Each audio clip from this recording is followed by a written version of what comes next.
भूमिगत सोने की साइकिल। बहुत समय पहले की बात है। एक गांव में हीरालाल नाम का एक सेठ रहता था। वो बहुत ही रईस था। उसके पास धन दौलत जमीन जायदाद किसी चीज की कोई कमी नहीं थी, लेकिन फिर भी उसे किसी चीज का घमंड नहीं था। हीरालाल दिल का बहुत ही अच्छा और नेक इंसान था। वो हमेशा गांव की भलाई के लिए काम किया करता था। कोई भी उसके घर पे मदद मांगने आता तो वो दिल खोलकर उसकी मदद किया करता था। सेठ हीरालाल का एक ही बेटा था।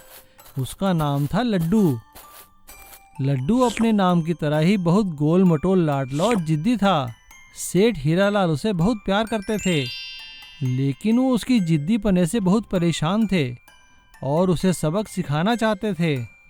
एक दिन लड्डू ने अपने पिताजी से आकर कहा, पिताजी पिताजी, मुझे साइकिल चाहिए, नई साइकिल चाहिए, आज ही चाहिए।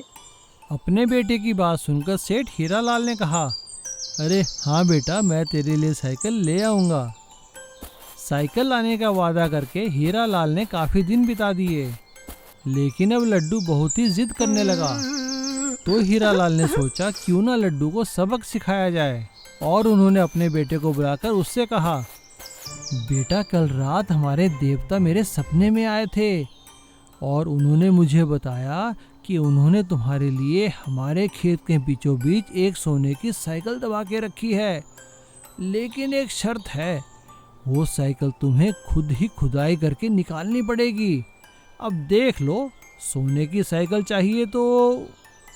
और लड्डू अगले ही दिन से अपने खेत के बीचों बीच खुदाई करने लग गया। लड्डू को खुदाई करते करते काफ़ी दिन बीत गए, लेकिन उसे साइकिल अभी भी नहीं मिली।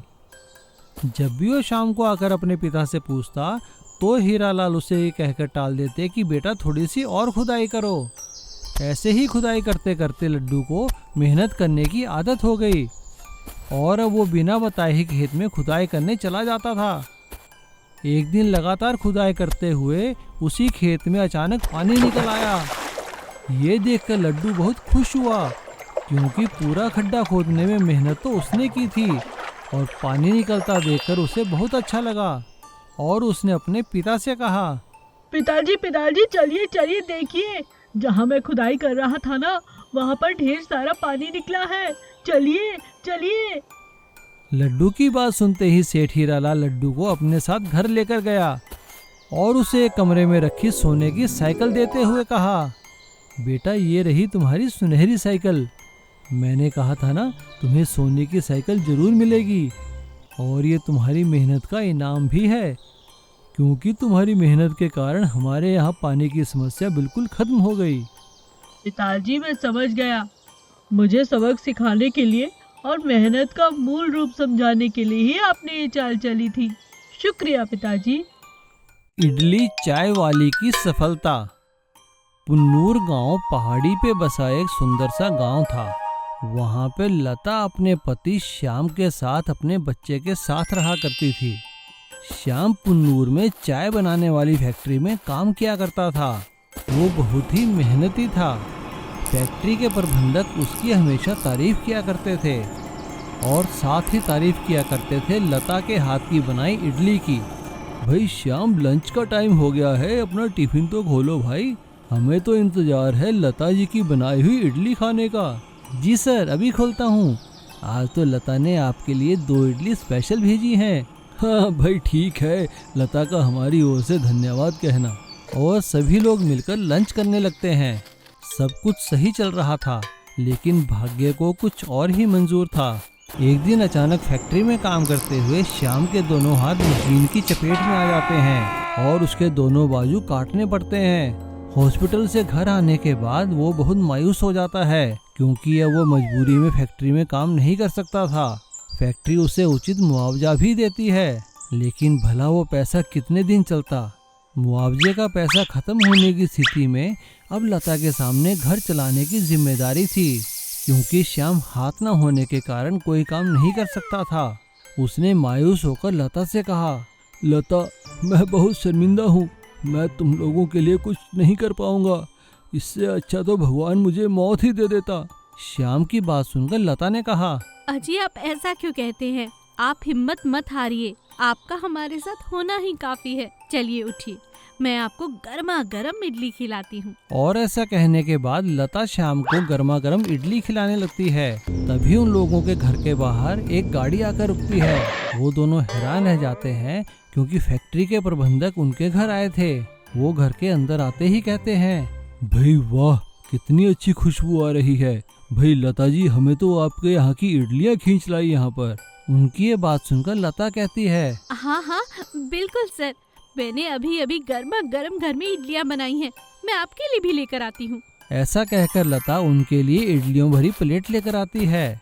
फैक्ट्री के प्रबंधक इडली खाकर लता की बहुत तारीफ करते हैं और उन्हें एक प्रस्ताव देते हैं।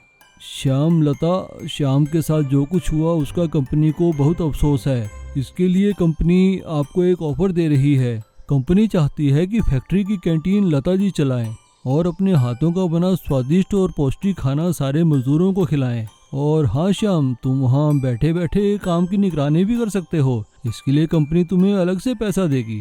फैक्ट्री के प्रबंधक की बात सुनकर दोनों खुश हो जाते हैं और फैक्ट्री की कैंटीन में काम करने के लिए हामी भर देते हैं। अब फैक्ट्री की कैंटीन में लता इडली के साथ साथ स्वादिष्ट चाय बनाकर भी बेचने लगती है और श्याम वहाँ बैठा बैठा सारे कैंटीन के हिसाब किताब की देखभाल करता है और लता को सभी इडली और चाय वाली लता जी के नाम से जानने लगते हैं। और धीरे धीरे उन्हें आसपास की फैक्ट्री की कैंटीनों में भी काम मिल जाता है और वो अब एक सफल गृहिणी ही नहीं बल्कि एक सफल बिजनेस वुमन बन चुकी थी। इसीलिए कहते हैं ना, ईमानदारी और सच्चे दिल से किया गया काम कभी निष्फल नहीं जाता, उसका फल हमेशा मिलता है। भूमिगत मिट्टी का ऑटो। एक गांव में विमला नाम की एक औरत अपने पति प्रकाश और अपने बेटे के साथ रहा करती थी। वो गांव में ऑटो चलाया करती थी और ऑटो चलाकर अपने परिवार का पालन पोषण किया करती थी। विमला का पति प्रकाश कोई काम नहीं करता था, बस सारा दिन आवारा इधर उधर घूमा करता था। अपने पति की इस आदत को लेकर विमला बहुत चिंतित थी और अक्सर प्रकाश को समझाया करती थी, लेकिन उसके पति प्रकाश पर उसकी इस बात का बिल्कुल फर्क नहीं पड़ता। एक दिन गांव में काफी बारिश हो रही थी। रात काफी अंधेरी थी। रात को जब विमला एक सवारी को छोड़कर घर वापस आ रही थी, तभी अचानक उसके ऑटो का एक्सीडेंट हो गया और दुर्भाग्यवश विमला की इस एक्सीडेंट में मृत्यु हो गई और इस एक्सीडेंट में उसका ऑटो भी खाई में गिरकर पूरी तरह बर्बाद हो गया। विमला की मृत्यु के बाद प्रकाश और उसके बेटे के खाने के लाले पड़ गए, क्योंकि प्रकाश तो कोई काम करता ही नहीं था। एक दिन प्रकाश के बेटे ने प्रकाश से कहा, पिताजी, मुझे बहुत भूख लगी है, कुछ खाने को दो ना। क्या मुसीबत है, मैं कहाँ से लाऊं तेरे लिए खाने को? प्रकाश का बेटा अपने पिता से डांट खाकर भूखा ही सो जाता है। लेकिन उस रात जब प्रकाश सो रहा था, तभी विमला की आत्मा आकर उससे कहती है, देखो, मेरे बेटे के साथ इस तरह का व्यवहार बिल्कुल मत करना। अगर तुमने दोबारा ऐसा कुछ किया तो मैं तुम्हें छोड़ने वाली नहीं। देख विमला, मुझे यूं डराने का कोई फायदा नहीं होगा। तू ही बता मैं क्या करूं? ऑटो भी तो तूने पूरा बर्बाद कर दिया, वरना मैं ऑटो चलाकर 2 पैसे कमा लेता। प्रकाश की बात सुनकर विमला कहती है, मैं जानती थी मेरे जाने के बाद भी तुम्हारा यही हाल रहेगा। अभी आंगन में जाओ, वहाँ खुदाई करो, वहाँ तुम्हें एक ऑटो दिखाई देगा।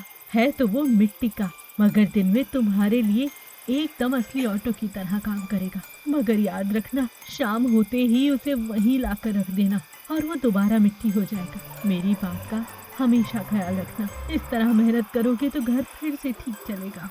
और ऐसा कहकर विमला की आत्मा वहाँ से गायब हो जाती है। प्रकाश सुबह उठते ही जहाँ विमला ने बताया था वहाँ खुदाई करता है और उसे वाकई में वहाँ एक मिट्टी का ऑटो मिलता है। प्रकाश जैसे ही उस मिट्टी के ऑटो को बाहर निकालता है, वो एक असली ऑटो में तब्दील हो जाता है। ये देखकर प्रकाश बहुत खुश होता है। पूरा दिन ऑटो चलाने के बाद प्रकाश की काफ़ी अच्छी कमाई हो जाती है। आते हुए वो अपने बेटे के लिए, जैसा उसने विमला से वादा किया था, खाने के लिए अच्छी अच्छी चीज़ें लेकर आता है और अंधेरा होने से पहले ही उस ऑटो को वापस मिट्टी में दबा देता है और अगले दिन सुबह फिर से ऑटो को निकाल लेता है। अब प्रकाश का ऑटो का काम सही चल रहा था और एक दिन जब गांव में मेला था तो अधिक पैसे कमाने के लिए वो अंधेरा होने के बाद भी ऑटो चलाने लगता है। और अंधेरा होने के बाद जैसे ही वो सवारी छोड़कर वापस आ रहा था, ऑटो एकदम से मिट्टी के ऑटो में तब्दील हो जाता है और टूटकर सड़क पर बिखर जाता है। तब उसे अपनी पत्नी विमला की बात याद आती है और अपनी गलती पर पछतावा होता है। प्रकाश को सबक मिल चुका था और उसे अपनी गलती का एहसास हो गया था। अब प्रकाश दिन रात मेहनत करने लगा और पहले किराए का ऑटो चलाने लगा और फिर धीरे धीरे उसने अपना खुद का ऑटो खरीद लिया। इस तरह भूमिगत मिट्टी के ऑटो ने प्रकाश को एक सबक सिखा दिया कि मेहनत करने से ही जीवन सफल होता है।